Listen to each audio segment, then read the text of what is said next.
दोस्तों नमस्कार, मैं प्रशांत कौशिक, संवाद इंडिया के मंच पर आप सभी का हार्दिक स्वागत करता हूँ, हार्दिक अभिनंदन करता हूँ, हार्दिक अभिवादन करता हूँ। जैसे कि आप सभी जानते हैं कि संवाद इंडिया के मंच पर विभिन्न महत्वपूर्ण विषयों पर चर्चा हम आपके सामने लेकर आते रहते हैं और आज भी उसी परिप्रेक्ष्य में एक बहुत ही महत्वपूर्ण चर्चा हम आपके सामने लेकर आए हैं। आज की संवाद इंडिया के मंच पर हमारी चर्चा है किसान आंदोलन और महिला पहलवानों जो आंदोलन चल रहा है उसके संदर्भ में। जिस तरह से पिछले कुछ समय से लगातार किसान कहीं न कहीं किसी न किसी विषय पर आंदोलित नज़र आते हैं, वहीं महिला पहलवानों का जो आंदोलन है, वह भी सरकार के माथे पर चिंता की लकीरें बढ़ा रहा है और चिंता का परेशानी का सबब बन चुका है। ऐसे में किसान और महिला पहलवानों का जो आंदोलन है, जिस तरह से आपस में समन्वय इनमें दिखाई देता है, जिस तरह से एक-दूसरे के प्रति समर्थन इनका दिखाई देता है, क्या उससे आने वाले समय में सरकार के लिए चिंताएँ और बढ़ सकती हैं और राजनीतिक चुनौती भी उनके लिए बढ़ सकती हैं? क्योंकि पश्चिम उत्तर प्रदेश, हरियाणा और राजस्थान जिस तरह से एक माहौल किसान आंदोलन के पक्ष में हमें दिखाई दिया था पूर्व में और वर्तमान में महिला पहलवानों के समर्थन में दिखाई देता है। और ख़ास तौर से जितने भी बड़े इस क्षेत्र के इन क्षेत्र की नुमाइंदगी करने वाले बड़े नेता हैं या बड़े ऐसे जनप्रतिनिधि रहे हैं, जिसमें सतपाल मलिक जैसे पूर्व राज्यपाल जो रहे हैं, बड़े नेता देश के रहे हैं, किसान नेता माने जाते हैं। उनका जिस तरह से मुखर समर्थन इस आंदोलन को मिल रहा है, उससे क्या भविष्य की जो राजनीति है बीजेपी के लिए चिंताएँ पैदा करने वाली हैं? इन्हीं सब बातों पर, इन्हीं सब विषयों पर चर्चा करने के लिए हमारे साथ बहुत ही वरिष्ठ पत्रकार हमारे साथ इस चर्चा में शामिल हैं। हमारे साथ इस चर्चा में पुष्पेंद्र शर्मा जी हैं, जिनका अनेक वर्षों का पत्रकारिता का अनुभव है और हिंदुस्तान समाचार पत्र के मेरठ में स्थानीय संपादक भी रह चुके हैं और लगातार किसान आंदोलन, पश्चिम उत्तर प्रदेश, इस तरह की जो इधर की जो राजनीति है, उस पे बड़ी उनकी गहरी निगाह रहती है और बड़ा उनकी इधर की समझ है राजनीति किस दिशा में जाती है। तो मैं पुष्पेंद्र शर्मा जी का संवाद इंडिया मंच में बहुत-बहुत स्वागत करता हूँ, अभिनंदन करता हूँ। तो पुष्पेंद्र जी, जैसा आपने पिछले कुछ समय की जो राजनीति देख रहे हैं भारत के अंदर और जब आपने देखा कि पूर्व में किसान आंदोलन लगभग 13-14 महीने चला था और उसने भी पूरे भारतीय राजनीति पे कहीं न कहीं असर डाला और पश्चिम उत्तर प्रदेश जो बीजेपी के लिए उर्वरा भूमि के तौर पर माना जाता था, उसमें उन्हें नुकसान भी उठाना पड़ा। और अब वर्तमान में हम देख रहे हैं महिला पहलवानों का जो आंदोलन चल रहा है, लगातार चल रहा है और उसके संदर्भ में भी बहुत सारे ऐसे चेहरे सामने आए हैं जो महिला पहलवानों के समर्थन में हमें दिखाई देते हैं, जो कहीं न कहीं बीजेपी से जुड़ रहे हैं पूर्व में। जैसे सतपाल मिल का मैंने पूर्व में उल्लेख किया कि बीजेपी के नेता माने जाते हैं और राज्यपाल भी रह चुके हैं, बड़े पदों पर रहे हैं भारतीय जनता पार्टी की तरफ से। लेकिन जिस तरह मुखर समर्थन उनका महिला पहलवानों के आंदोलन को मिल रहा है, उससे क्या लगता है कि जो इधर की पश्चिम उत्तर प्रदेश, हरियाणा, राजस्थान की जो पूरी राजनीति है, क्या भाजपा के लिए मुश्किल पैदा कर सकती है ये सब स्थिति? क्या लगता है आपको पुष्पेंद्र शर्मा जी? हाँ, प्रशांत जी नमस्कार। आपके दर्शकों का अभिवादन करता हूँ। आपने बहुत मौजू सवाल किया है। देखिए जो पहलवानों का प्रदर्शन और सब कुछ है, पहली बात तो मैं इसे एक चीज़ कहूँगा कि बहुत ही पीड़ादायक और बहुत शर्मनाक है। देश की वो बच्चियाँ जो बाहर से अंतर्राष्ट्रीय खेलों में पूरे जी-जान से जुटकर, मेहनत करके, तपस्या करके जीती और मेडल लेके आई, भारत का मान बढ़ाया, नाम बढ़ाया। उन्हें धरने पर बैठना पड़े, यही बड़े शर्म की बात थी। और धरने पर बैठकर भी जिस तरह से उनसे व्यवहार किया गया, जिस तरह उनसे उन पर आरोप लगाए गए, वो बहुत ही निंदनीय थे। इसमें भी सबसे बड़ा मोड़ तब आया 8 मई को, जिस दिन सेंट्रल विस्टा का उद्घाटन था, यानी नई लोकसभा का जब उद्घाटन प्रधानमंत्री कर रहे थे, तो दूसरी तरफ जंतर मंतर से इन्हें घसीटा जा रहा था, सड़क पे दिखाई दे रहे थे। तो वो दृश्य उन दृश्यों ने सबको मर्माहत सा कर दिया और ख़ास तौर पे महिलाओं में भी ये मैसेज चला गया कि ये क्या हो रहा है और वो भी दुखी हैं। अब अगर बात पश्चिमी उत्तर प्रदेश की करें तो दुर्भाग्य ये है कि ये महिला पहलवान किसी एक राज्य की, किसी एक बिरादरी की या किसी एक छोटे से क्षेत्र की प्रतिनिधि नहीं है। ये तो पूरे देश की प्रतिनिधि हैं, पूरे देश की बेटियाँ हैं। तो पूरे देश में इनके लिए वो समर्थन नहीं दिखाई दिया जो दिखाई देना चाहिए था और किसी भी प्रकार से ये इनके इन प्रकरण वो लोग इसमें सफल हो गए जो इस आंदोलन को विफल करना चाहते थे, जो ये आरोप लगाते थे कि ये तो सिर्फ एक अखाड़े का आंदोलन है, सिर्फ हरियाणा के एक गांव का आंदोलन है। बाद में उन्होंने उसे एक जाति विशेष से जोड़ दिया और कहा कि भाई ये उन्हीं का आंदोलन है, बाकी को किसी से कोई परेशानी नहीं है। लेकिन जो इसकी पीड़ा पहुंची है वो देर तक रहेगी। जख्म मिले हैं, अगर न्याय अभी भी नहीं मिलता है तो इसका असर फिर जो आपने पूछा है आगे तक रहेगा और भारतीय जनता पार्टी को उसका नुकसान भी थोड़ा या ज़्यादा, ये तो मैं नहीं कह सकता, नाप तो नहीं सकते, पर थोड़ा या ज़्यादा नुकसान ज़रूर उठाना पड़ेगा 2024 के लोकसभा चुनाव में। इस प्रदर्शन में बड़ी अजीब अजीब बातें हुई। ये समझ में नहीं आता कि भाई पहले तो देखिए कि पॉक्सो एक्ट भी लगा, एफआईआर के बाद, सुप्रीम कोर्ट के हस्तक्षेप के बाद। पॉक्सो एक्ट लगने पर जांच बाद में होती है, गिरफ्तारी पहले होती है। गिरफ्तारी नहीं हुई ब्रजभूषण सिंह की। फिर उसे विवाद में लाया गया कि वो नाबालिग है या नहीं है। जब ये स्थापित हो गया कि वो टूर्नामेंट खेली थी तो नाबालिग के रूप में खेली थी, तो नाबालिग वाली बात हटा ली। फिर कहा कि नहीं, वो दुष्कर्म नहीं हुआ था, और उसके जो पिता हैं उनका अलग अलग तरह के बयान आने लगे। उधर ब्रजभूषण सिंह ने पहले अयोध्या में रैली करने का प्रयास किया, और फिर कल जो है अपने गृह क्षेत्र में उन्होंने रैली करी।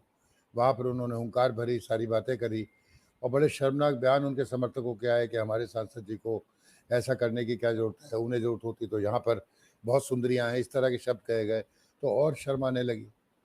इससे पहले का जो घटनाक्रम चल रहा था, उसमें शायद आपकी हमारी भी बातचीत हुई थी, तो मैंने यही कहा था कि इसका सबसे बड़ा जो समाधान है वो संवाद ही है, और संवाद करना चाहिए। स्मृति ईरानी हैं, मीनाक्षी लेखी हैं, सीतारमण जी हैं, कोई जाए और पहलवानों के धरने पर उनसे हमदर्दी से बात करे। लेकिन हमदर्दी के बजाय वहाँ हमने देखा कि हमारे खेल मंत्री अनुराग जी अपील भी ऐसे करते थे जैसे धमका रहे हों। फिर खैर उनकी अमित शाह जी से मुलाकात हुई, तब भी एक बार को ऐसे लगा कि शायद अब उनको न्याय मिल जाएगा, पटाक्षेप हो गया, बातें खत्म हो गई और सब ठीक हो जाएगा। लेकिन बाद में उनके व्यवहार से पहलवानों को ऐसा लगा कि वो कोई समझौता है, समझाने बुझाने के बजाय शायद उन्हें कुछ और धमकाया गया। उधर खापे सक्रिय हो गई। पहले सोरम में पंचायत हुई, फिर सोनीपत के पास वाकुशेत में मुडलाना में पंचायत हुई, और उन्होंने कहा लेकिन क्योंकि पहलवानों के कैरियर का सवाल था, सब था, तो इसलिए खाप मुखियाओं ने ये जिम्मेदारी उन पर छोड़ दी कि भाई जैसा ये चाहें पहलवान, हम वैसा ही करेंगे। अब दूसरी बात पर आते हैं। इसी बीच में किसान आंदोलन शुरू हो गया है, और किसान बड़े उग्र रुख अख्तियार कर चुके हैं, और वो बैठे हैं और हाईवे जाम है। वहाँ पर भी आप देखिए खुद मीडिया वाले, मेन स्ट्रीम मीडिया के लोग राकेश टिकैत से ये पूछ रहे थे कि साहब आपने पहलवानों का समर्थन किया, तो पहलवान आपके आंदोलन का समर्थन क्यों नहीं कर रहे, वो यहाँ क्यों नहीं आ रहे। कितने अजीब से सवाल थे। इस सवाल का क्या तुक है, क्या कहना चाहिए, बड़ी शर्म आ रही थी। लेकिन बात मुद्दे की ये है कि जब कानून बने थे और वापस लिए गए थे तीनों कृषि कानून, तब भी एमएसपी की बात हुई थी, और सरकार की ओर से आश्वस्त किया गया था कि एमएसपी मिलेगा। लेकिन अब जो सनफ्लावर, सूरजमुखी के बीजों के ऊपर बात हो रही है, उसका रेट 4,500 हो, 4,000 हो। मैं इतना कृषि का जानकार तो नहीं हूँ कि आपको सही भाव बता सकूं, लेकिन उसका जो मोटा सा फॉर्मूला है वो ये है कि लागत का 1.5 गुना मिलना चाहिए। तो अगर वो नहीं मिल रहा है तो फिर किसानों की मांगे जायज़ है, और किसानों को प्रदर्शन करके उन्हें गिरफ्तार करा देना, हिरासत में रखना, तो ये सारी चीज़ें धीरे धीरे धीरे धीरे पूरी इस बेल्ट में, पश्चिमी यूपी हो गया, थोड़ा पंजाब हो गया, हरियाणा हुआ, राजस्थान तक भी इसकी आज जाएगी, और धीरे धीरे धीरे किसान जो है फिर से एकजुट होने लगेगा। तो ये मौका कौन दे रहा है? ये मौका तो भारतीय जनता पार्टी ही दे रही है। अगर उनकी बातों को सुन लिया जाए, उन्हें एड्रेस किया जाए, तो शायद वो खतरा टल जाए। अन्यथा जैसे आपने पूछा कि माहौल अगर गर्म होता रहा तो लोकसभा चुनाव अब बहुत दूर नहीं है, 1 साल से कम का समय है, तो फिर भारतीय जनता पार्टी को थोड़ी परेशानियों का सामना करना पड़ेगा, और चुनौतियों का सामना भी करना पड़ेगा। जी, बिल्कुल ठीक कहा आपने कि अगर इसको समय रहते नहीं, अगर सरकार चाहती तो निश्चित रूप से राजनीतिक नुकसान उन्हें उठाना पड़ सकता है। लेकिन सवाल यही आता है पुष्पेंद्र जी कि सरकार का अगर जो रवैया देखें हम, जैसे मुझे लगता है किसान आंदोलन जब लगातार चला तो सरकार ने वार्ता जो उचित समय पे करनी चाहिए, हल निकालना चाहिए था, नहीं निकाला, उसकी अनदेखी की, बल्कि बेफिक्री अंदाज दिखा सरकार का। वहीं महिला पहलवानों के आंदोलन में वही रुख देखते हैं सरकार के, बेफिक्री का एक एहसास सरकार के अंदर दिखाई देता है कि वह समय रहते शुरुआत में ही आंदोलन से, मतलब जो आंदोलन करने वाले जो लोग होते हैं, जो उनकी पीड़ा होती है, जो उनकी समस्याएं होती है, इस पे वह बात करने की जगह उसे आगे टालना चाहते हो, डिफेम करने की कहीं ना कहीं कोशिश सरकार के समर्थक वर्ग के द्वारा रहती है। ऐसे क्या कारण है कि जो सरकार का समर्थक वर्ग है वह उस आंदोलन को, उसमें जो बैठे लोग हैं उन्हें डिफेम करने की ज्यादा कोशिश में अपनी ताकत लगाते हैं? और सरकार पहल करती समय पे रहते क्यों नहीं दिखाई देती? उसके पीछे क्या सोच है ये? ये वो सवाल है जिसका जवाब हर कोई जानना चाहता है और ढूंढ रहा है। ब्रजभूषण सिंह फेडरेशन में इतने समय से हैं, उनका संबंधी ही सारे पदाधिकारी हैं। ब्रजभूषण सिंह की अहमियत इतनी कैसे हो सकती है कि भारतीय जनता पार्टी की आला कमान अंतर्राष्ट्रीय खिलाड़ियों का अपमान होने दे और उन पर आँच ना आए? इस सवाल का जवाब कोई भी समझ में नहीं आता। हालांकि कुछ लोग इसे थोड़ा ठाकुर बिरादरी से जोड़ के देखते हैं, कुछ कहते हैं कि साहब उनका कई विधानसभा क्षेत्रों में और अपने इलाके में गोंडा की तरफ और सब तरफ उनका प्रभाव बहुत है। लेकिन ये कारण इतने नहीं है कि इसके लिए भी मतलब सरकार इतना बड़े आंदोलन को बर्दाश्त करे और सारी चीज़ें करे। ये समझ से बाहर की चीज़ें हैं प्रशांत जी। हालांकि अमित शाह जी ने बुलाया, बातचीत करी, लेकिन अगर आप देखें तो जो जांच भी चल रही है, जो बातें भी हुई, उनमें कोई पारदर्शिता नहीं है और या विश्वास जो है वो टूट गया है। और जब विश्वास खत्म होता है तभी आंदोलन होते हैं, तभी बात आगे तक जाती है। तो मुझे लगता है कि पहलवान इस समय दुखी हैं, उन्हें न्याय की ज़रूरत है। अब देखते हैं, 15 तारीख अब करीब है। 15 को चार्जशीट का वायदा अनुराग जी ने किया था, अनुराग ठाकुर ने, और 30 तारीख तक ये कहा था कि फेडरेशन के चुनाव करा लिए जाएंगे। देखते हैं क्या होता है, उसके लिए प्रतीक्षा कर सकते हैं। इसी तरह से किसानों में बात वही है कि किसी भी समस्या का समाधान संवाद में छुपा होता है।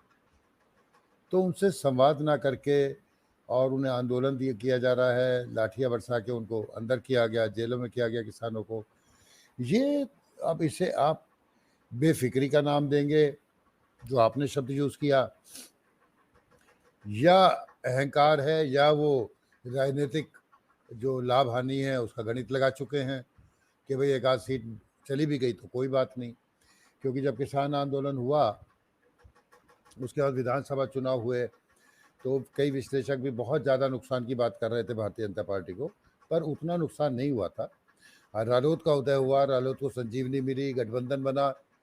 पहले एक सीट जीतने वाली रालोद ने 8 सीटें जीती। सपा की भी अगर हम परफॉर्मेंस कहें तो पिछले चुनावों से बेहतर रही। तो या तो ये इतना नुकसान झेलने को तैयार है या उनके पास कोई गणित है। अन्यथा अदरवाइज भी राजनीतिक लाभ हानि को ना भी देखें, एक मानवता के नाते भी अगर इन दोनों मुद्दों पर सरकार जल्दी समाधान नहीं करेगी, उनसे बातचीत नहीं करेगी, तो एक नेगेटिव मैसेज तो जाएगा प्रशांत जी। जी, बिल्कुल ठीक कहा आपने, नेगेटिव मैसेज जाता है। बात हो जाती है कि निकल के अगर कोई महिला या कोई लड़की अपने साथ हुए यौन दुर्व्यवहार का आरोप किसी पे लगाती है, यौन यौन शोषण का आरोप लगाती है, तो बड़े गंभीर, तो वैसे हो जाता है वो। तो नैतिकता जैसा अपन मानवता की बात है कि उस पे तुरंत एक्शन होना चाहिए, कितना ही प्रभावशाली व्यक्ति हो। और अगर ऐसी इस तरह से उन चीज़ों को लटकाया जाएगा, उसे अगर मतलब छोड़ा जाएगा आगे समय के लिए, तो उसका तो उदाहरण गलत जाता समाज के अंदर। तो यौन दुर्व्यवहार के जो करने वाले लोग हैं, जिनकी मानसिकता ऐसी होती है, उन्हें तो संबल मिलेगा, उन्हें बल मिलेगा ऐसे लोगों को। क्या लगता है आपको? आप बिल्कुल ठीक कह रहे हैं प्रशांत जी। ऐसे तो फिर जो गलत लोग हैं उनको ऐसा लगेगा ना कि भाई कुछ भी करने की छूट है, और पूरे समाज में ये मैसेज जाएगा कि भाई आप गलत कुछ भी कर लीजिए, आपका कुछ बिगड़ेगा नहीं। तो ये संदेश तो अच्छा नहीं है। और हम राजनीतिक लाभ हानि की बात ना भी करें तब भी ये अच्छा नहीं है ना समाज के लिए। बिल्कुल आप ठीक कह रहे हैं। जी, जी। साथ में एक प्रश्न और आता है पुष्पेंद्र जी कि जैसे आपने कहा ब्रजभूषण सिंह, जो उनका अपना क्षेत्र है, ठीक है, वहाँ से लगातार जीतते रहे हैं वो। और हो सकता है पार्टी का मानना हो कि कुछ विधानसभा सीटों पर या संसद के क्षेत्र, कुछ संसदीय क्षेत्रों पर उनका प्रभाव हो सकता है। लेकिन आज तक, जहाँ तक मेरी जानकारी है, किसी निर्दलीय कभी तो जीते नहीं है और हमेशा पार्टी के सिंबल पे ही चुनाव जीते हैं। तो ऐसे में क्या उनकी इतनी ताकत है कि निर्दलीय के रूप में भी अगर वो खड़े होते हैं, चुनाव जीत सकते हैं वहाँ पे, या बीजेपी से ज़्यादा प्रभाव उस क्षेत्र में उनका अपना बन चुका है? और जब कहते हैं कि मोदी मैजिक पूरे देश के अंदर काम कर रहा है, तो मोदी मैजिक के ऊपर उनका ब्रजभूषण सिंह का जो राजनीतिक प्रभाव है, वो ज़्यादा हावी है वहाँ पर। क्या ऐसा महसूस करते हैं पार्टी? आप वही बात कह रहे हैं प्रशांत जी जो मैं भी कह रहा हूँ। मैं बिल्कुल आपकी बात से सहमत हूँ। मुझे मतलब ये अकेला कारण दिखाई नहीं देता, और ये कारण इतना नहीं है कि इसकी वजह से उन्हें छूट दे दी जाए। इसमें एक दूसरी बात मुझे लगती है प्रशांत जी, इनको ब्रजभूषण जी को अभी तक ना छेड़ने के लिए, मुझे लगता है कि कहीं न कहीं अहम की जो वर्चस्व की बात हो जाती है ना, मूँछों की लड़ाई हो जाती है कि भाई वो सीधे क्यों नहीं आए, धरने पे क्यों बैठ गए पहलवान, हमसे बात करते तो हम देखते। मुझे लगता है ये अहम की लड़ाई चल रही है और इसमें ब्रजभूषण को अनावश्यक रूप से लाभ मिले जा रहा है। या फिर ये हो सकता है कि भई सरकार को ये लग रहा हो कि उनका एक इतना महत्वपूर्ण नेता अगर वो ऐसे आरोपों में फँसेगा और साबित हो जाएँगे, किसी तरह अगर ये टल जाए, बातें बाहर की बाहर ख़त्म हो जाए तो अच्छा है। मुझे लगता है इस तरह की कोशिश की जा रही है कि उसे बाहर से बाहर बेदाग साबित कर दिया जाए, ताकि पार्टी पर कोई दाग ना लगे। हो सकता है ऐसा भी हो सकता है प्रशांत। जी, जी, जी, जी। आपने सही कहा कि कहीं न कहीं अहम का टकराव हो सकता है, लेकिन सरकार अगर अहम पालने लगी और अहम के दाते हुए अपने जो फैसले हैं उनके उस पे आधारित होने लगे तो ये बड़ा नुकसानदायक है समाज के लिए भी, ऐसा हमें लगता है। और साथ ही बात ये आती है निकल के कि जो आंदोलन है, महिला पहलवानों का जो आंदोलन है, वह इस समय किस दिशा में जाता दिखाई देता है आपको? क्या उन्हें न्याय मिलता दिखाई देता है? जो गृह मंत्री से मीटिंग उनकी हुई थी या खेल मंत्री से मीटिंग हुई, क्या वह उनकी सफलता की तरफ कदम था या केवल एक आंदोलन को कहीं न कहीं अभी और समय देने का उसमें प्रयास है? क्या लगता है आपको इस तरफ? देखो प्रशांत जी, जब सरकारी पद पे कोई बैठा होता है, तो उसकी बात का भरोसा करने ज़रूरी हो जाता है। तो जो खेल मंत्री अनुराग ठाकुर ने बार-बार बयान दिए हैं कि 15 जून तक चार्जशीट दाखिल हो जाएगी और महीने के अंत तक फेडरेशन का चुनाव दोबारा हो जाएगा। अगर ऐसा होता है तो शायद कुछ मरहम लग सके। अब 15 जून को चार्जशीट में होता क्या है, वो भी देखने की बात है। इसीलिए आप देख रहे होंगे कि भाई बजरंग पूनिया के और दूसरों के जो बयान आ रहे हैं, वो बहुत ऐसे नहीं है कि आंदोलन ख़त्म हो गया। उनका कहना यही है कि हम 15 तक प्रतीक्षा कर रहे हैं और उसके बाद कोई फैसला लेंगे। लेकिन लगता है कि वो बड़े आंदोलन की तैयारी में हैं और अगर न्याय नहीं हुआ, तो वो फिर से ये प्रक्रिया प्रदर्शन और धरने की जारी रखेंगे, जो कि देश के लिए, समाज के लिए अच्छा नहीं है। अच्छा हो कि उनके साथ न्याय हो जाए, जल्द से जल्द। जी, जी। बिल्कुल ठीक बात है, सभी की इच्छा ये है कि उन्हें न्याय मिले महिला पहलवानों को, क्योंकि उन्होंने अपने समर्पण से, अपनी तपस्या से, अपने खेल कौशल से देश का नाम अंतर्राष्ट्रीय पटल पर रोशन किया है, मान बढ़ाया, सम्मान बढ़ाया है और पीछे उनके परिवार की भी तपस्या है कि कम स आर्थिक संसाधनों के बावजूद भी उन्होंने अपनी जो बेटियाँ हैं अपनी, उनको इस मुकाम पे पहुँचाया कि उन्होंने देश का नाम रोशन किया। तो सभी को, पूरे समाज को कम से कम इनके प्रति समर्थन व्यक्त करना चाहिए, लेकिन वो जैसा आपने कहा कि पूरे देश में उन्हें वह समर्थन मिलता दिखाई नहीं दिया। इसके पीछे समाज की उदासीनता है, क्या राजनीतिक कारण है इसके पीछे? क्या लगता है आपको? नहीं, थोड़ा-सा राजनीतिक कारण है, थोड़े से आप और हम जिस बिरादरी से आते हैं पत्रकारिता की, वो भी ज़िम्मेदार हैं। उन्होंने इसे कितना स्थान दिया, किस तरह से इसे प्रस्तुत किया, तो हम भी समाज का हिस्सा हैं, पत्रकार भी समाज का हिस्सा ही हैं और उधर से सत्ता में पार्टी है। तो दोनों कारण ऐसे बने कि पूरे देश में जहाँ तक मैसेज जाना चाहिए था, वो उस तरह से मैसेज गया नहीं प्रशांत जी, है ना? यही कारण रहा कि बहुत जगह से इसे जो व्यापक समर्थन मिलना चाहिए था, वो नहीं मिला। और दूसरी बात, पहलवान या खिलाड़ी, वो कोई पॉलिटिशियन तो होते नहीं प्रशांत जी। उन्हें दाँव-पेच अखाड़े के तो आते हैं, उन्हें राजनीति के दाँव-पेच तो आते नहीं। उन्हें नहीं पता कि आंदोलन के लिए कैसे ट्विटर हैंडल पे जाना है, कैसे वो हैशटैग चलेगा, कैसे मीडिया में छाएँगे, तो ये बातें तो उन्हें पता नहीं है। ये बातें तो भाई खाँटी राजनीतिज्ञ जानता है ना, तो इस वजह से मुझे लगता है ऐसा हुआ होगा। जी, जी, बिल्कुल ठीक कहा आपने कि राजनीतिक खिलाड़ी तो है नहीं और वर्तमान स्थिति में आपको क्या महसूस होता है कि सरकार, क्या जो उनकी रहती है, ढीला-ढाला रवैया रहता है, किसी आंदोलन को लेकर समय पे बातचीत नहीं करते हैं वे, क्या आने वाले समय में चुनाव नज़दीक आ रहे हैं लोकसभा के, क्या थोड़ा-सा उसमें अपने बदलाव करेगी अपनी नीति में, अपनी पॉलिसी में वे? और जो भी आंदोलनकारी हैं, जो दोबारा शुरू हुआ किसान आंदोलन, क्या समय रहते उसमें बातचीत करेगी सरकार? क्या लगता है या पूर्व की भांति उनका वो स्टैंड रहेगा कि इसे आगे खींचने का? नहीं, पॉलिसी में तो वो कोई बदलाव नहीं करेंगे। जैसा उनका रवैया है, बड़े मुद्दों पे बड़े नेता बोलते नहीं हैं, है ना? और बातों पे बोलते रहेंगे। आप अगर किसी भाजपा नेता से सवाल पूछोगे तो टाल के किसी और बात का जवाब देगा। उनके प्रवक्ता से पूछेंगे तब भी वो इधर-उधर की बात करेगा। तो देखिए, फैसला तो जनता ही करेगी प्रशांत जी, जब 2024 आएगा। अभी तक जो भारतीय जनता पार्टी के लिए बहुत अच्छा समर्थन है, प्रचंड बहुमत से जीती हुई सरकार है, तो सरकार में बैठने पे फैसले गलत और सही भी होते हैं। दोनों ही बातें हो जाती हैं, कुछ गलत भी हो सकते हैं, लेकिन फैसला ले तो सही, कोई फैसला लिया तो जाए जल्द से जल्द। जो भी काम करना है उसमें निर्णय लेना चाहिए जल्दी। अगर वो गलत है तो गलत बताया जाए, देश को भी बताया जाए।